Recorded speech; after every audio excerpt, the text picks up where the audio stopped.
అందరికి నమస్తే, welcome back to my channel. నేను మీ రివ్యూ తారక్. అందరు ఎలా ఉన్నారు? అందరూ ఎప్పటి నుంచో వేచి చూస్తున్న బిగ్ బాస్ సీజన్ 8 సెప్టెంబర్ 1 రాబోతుంది. దాని టీజర్స్ కానీ ట్రైలర్స్ కానీ అన్ని రిలీజ్ చేశారు.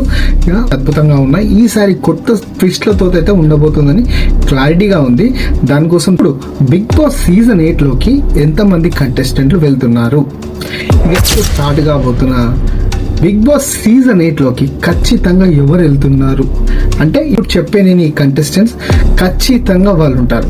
సో దీంట్లో వైల్డ్ కార్డ్ ఎంట్రీలో ఎవరు వస్తారు, దాంతోపాటు దీంట్లో ఎన్ని ట్విస్ట్లు ఉండబోతున్నాయి, ప్రీవియస్ ఇప్పుడు చెప్పబోయేది మినిమం 14, 16, 18 మంది. సో ఇప్పుడు ఈ బిగ్ బాస్ సీజన్ 8లో 20 మెంబర్స్ కంటెస్టెంట్స్ అయితే ఉన్నారు. ఇప్పుడు నేను చెప్పే దాంట్లో 14 మంది రావచ్చు, 16 మంది రావచ్చు, 18 మంది కూడా రావచ్చు. ఓకేనా? దాంట్లో ఫస్ట్ మనం మాట్లాడుకోవాలి అంటే ఆదిత్య ఓం